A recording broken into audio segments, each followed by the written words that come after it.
My dear friends, हमने अभी जो पहले क्वेश्चन लिया था अमेंडमेंट का, उसमें क्या था कि अमेंडमेंट कैसे हो सकता है, कोर्ट किन किन परिस्थितियों में परमिशन दे सकता है अमेंडमेंट के लिए। प्लेंट में अमेंडमेंट करना हो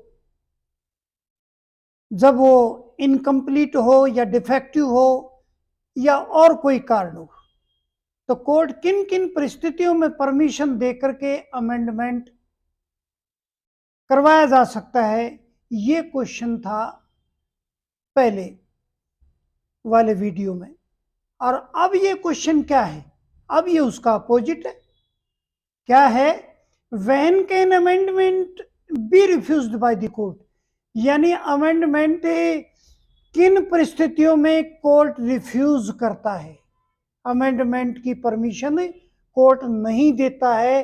वो परिस्थितियां, वो रीजंस, वो कारण इस क्वेश्चन में हमने मेंशन करने, देखने। पहले क्वेश्चन में वो कारण थे जिनके कारण कोर्ट परमिशन देता है, और इस क्वेश्चन के अंदर वो कारण हम मेंशन करेंगे जिनके कारण कोर्ट परमिशन नहीं देता है। ये है क्वेश्चन, मैंने पूरी तरह एक्सप्लेन कर दिया। अब हम देखते हैं। An amendment may be refused by the court under the following circumstances. Court किन परिस्थितियों में रिफ्यूज करता है, ये परिस्थितियां निम्नलिखित है। कौन सी? Number 1, when the proposed amendment is unnecessary. First condition, when the proposed amendment is unnecessary, यानी जो proposed amendment है जिसके लिए यानी हमने एप्लीकेशन लगाई है, यदि वो अमेंडमेंट कोर्ट यदि अननेसेसरी उसे समझता है तो परमिशन नहीं देगा। जैसे the proposed amendment is deemed to be unnecessary in the following two situations, यानी कोर्ट इन दो परिस्थितियों में अमेंडमेंट को अननेसेसरी समझता है। वो कौन सी दो परिस्थिति हैं? नंबर ए यानी first, where it is merely technical. My dear friend, when the proposed amendment is only technical, merely technical, on the ground of not mentioning the name of title or to raise a technical plea, so the technical ground is unnecessary, the court may refuse such ground for amendment. यानी इसका मतलब क्या है, कोई ऐसी plea ली जाए जो technical है, यानी टाइटल संबंधी या और कोई ऐसी प्ली जो वहां जजमेंट के लिए अननेसेसरी हो, यानी जिसके कारण जजमेंट पर कोई फर्क ना पड़ता हो, वो टेक्निकल कंडीशन जो है वो अननेसेसरी होती है, यानी only wastage of time of the court. So court ऐसी टेक्निकल प्ली को अननेसेसरी समझता है और परमिशन नहीं देता है। B, where it is useless and no substance, जहां पर ये यूजलेस है और जिसके अंदर यानी कोई सार नहीं हो जिस बात के अंदर, एंड नो सब्सटेंस, यानी ऐसी प्ली या ऐसा प्रपोज्ड अमेंडमेंट जो कोर्ट को पेश किया जाए जिसमें कोई दम ना हो, कोई सार ना हो, वो यूजलेस होता है। कोर्ट उस स्थिति में भी परमिशन नहीं देता है। An amendment to join certain persons was short useless where the claim against them would be barred by the limitation. देखो हमारा लिमिटेशन लॉ है। लिमिटेशन लॉ क्या है? टाइम बार करता है, और यदि टाइम बार हो चुका है और उसके बाद भी यदि ये प्ली दी जाए कि ये पर्सन ज्वाइन किए जाएं केस में, ये ना किए जाएं, तो ये लिमिटेशन से बाहर की बातें हैं। तो इस प्रकार की यानी प्रपोज्ड अमेंडमेंट जो जिनके लिए पेश किया जाता है, एप्लीकेशन दी जाती है, कोर्ट उसे यूजलेस समझता है और उसको एकदम रिफ्यूज कर देता है। तो ये था हमारा पहला amendment. When the proposed amendment is unnecessary, court वो अमेंडमेंट जिसको अननेसेसरी समझता है वो मैंने इसमें पहले में विस्तार से बताया। Now I am taking second reason.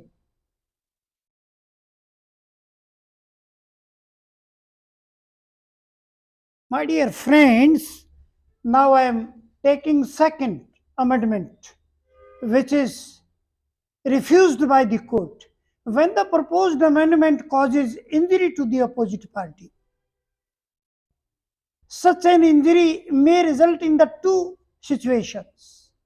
यानी वो अमेंडमेंट भी रिफ्यूज करेगी कोर्ट, उसको रिफ्यूज कर देगी जिस अमेंडमेंट से दूसरी पार्टी को इंजरी हो, कोई भी नुकसान पहुंचे। First, where the proposed amendment in effect would take away from the defendant a legal right which has accrued is in favor by lapse of time. यानी इस प्रकार का अमेंडमेंट जो डिफेंडेंट से के राइट को जो है वो छीने, जो उसे मिला है टाइम लैप्स होने के बाद। समझे मेरी बात?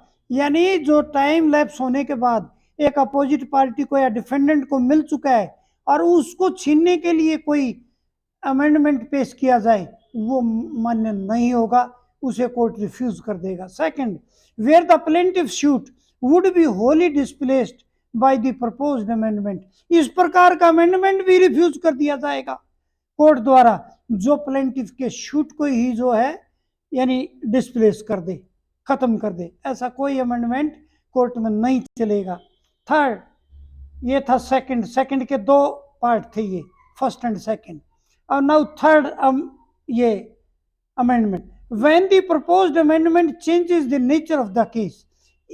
थर्ड में क्या है? इस प्रकार का अमेंडमेंट जो केस की नेचर को ही चेंज कर दे, वो मान्य नहीं होगा। कैसे? As stated by privy council, no power has yet not been given to the courts to enable one distinct cause of action to be substituted for another, not to change by means of amendment the subject matter of the suit, whether the proposed changes or does not change the nature of the suit must depend upon the facts of the each case. ये क्या है? ये Privi council ने कहा है, क्या ऐसी power court को कोई नहीं दी है अब तक कि किसी भी कॉज एक्शन को, कॉज ऑफ एक्शन है जो प्लेंट के अंदर, उसको या तो सब्स्टिट्यूट कर दें या उसको बिल्कुल चेंज कर दें, ऐसी पावर कोर्ट को नहीं दी गई है। तो इस प्रकार के यदि कोई प्रपोजल इस प्रकार का आता है, प्रपोज्ड अमेंडमेंट इस प्रकार का फाइल किया जाता है, वो नहीं मान्य होगा। The subject matter of the shoot, और यह सब्जेक्ट मैटर को ही चेंज कर दे।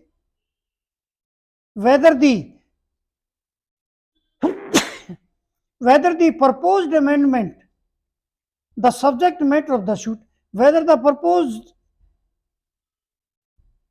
changes or does not change the nature of the suit must depend upon the facts of each case. My dear friends, इसका मतलब यही है, इस प्रकार का प्रपोजल या इस प्रकार का प्रपोज्ड अमेंडमेंट जो कोर्ट को दिया जाता है, जो किसी शूट के नेचर को चेंज करे या प्लेंट को चेंज करे या दूसरा उसकी जगह सब्स्टिट्यूट करे या टोटली चेंज करे, इस प्रकार की पावर प्रीवी काउंसिल ने कोर्ट को नहीं दे रखी। और ऐसा यदि किसी कोई चाहता है तो कोर्ट उसे रिफ्यूज कर देगा, बिल्कुल भी उसका प्रपोजल मान्य नहीं होगा। ये अमेंडमेंट कोर्ट की दृष्टि में यूजलेस होगा और it will be refused at once by the court. ये थर्ड है। Now I am taking fourth. My dear friends, now I am taking fourth condition when the amendment is refused by the court. When the application for the amendment is not made in a good faith, यानी application जो amendment की दी जाती है court में, उसके पीछे कोई खास भला नहीं होता पार्टी का, गुड फेथ में नहीं दी जाती, वो कोई ना कोई बैड इंटेंशन होती है, तब वो दी जाती है। यानी amendment is not made in good faith. This is a important word. Leave to amendment, leave to amend will not be given, यानी leave to amend means permission to amend will not be given if the party seeking the amendment is not acting in good faith. जब party good faith में apply नहीं करती है amendment के लिए, उसको permission नहीं दी जाती है। क्वेश्चन ऑफ बोनाफाइड और mala fide will naturally depend upon the facts of each individual case. यानी क्वेश्चन ऑफ बोनाफाइड और मेलाफाइड इंटेंशन, यानी बोनाफाइड और मेलाफाइड, ये मेलाफाइड इंटेंशन ये शो करती है कि ये जो प्रपोजल है अमेंडमेंट का, ये ठीक नहीं है।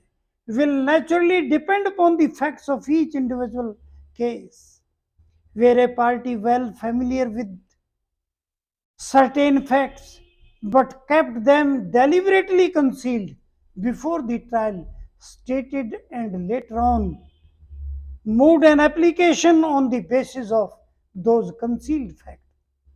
यानी कोई भी पार्टी ट्रायल के अंदर कुछ स्टेटमेंट को कंसील करती है क्योंकि उसकी इंटेंशन मेलाफाइड है, और उसके बाद में अमेंडमेंट के लिए एप्लीकेशन लगाती है।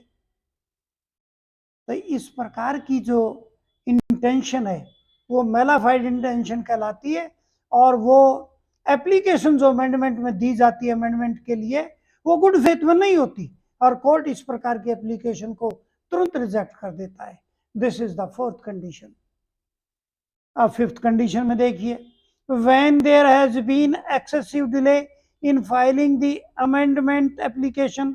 ये तो साथियों साफ दिख रहा है, जब बहुत ज्यादा डिले, एक्सेसिव डिले हो चुकी है और फिर अमेंडमेंट के लिए फाइल करते हैं। यहाँ तो एक हमने नियम पढ़ रखा है, लिमिटेशन लॉ। यहाँ तो लिमिटेशन लॉ काम करेगा, उसके अमेंडमेंट की एप्लीकेशन को हमें लिमिटेशन लॉ ही कैंसिल कर देगा, क्योंकि टाइम बार हो चुकी है वो उसके अमेंडमेंट की एप्लीकेशन।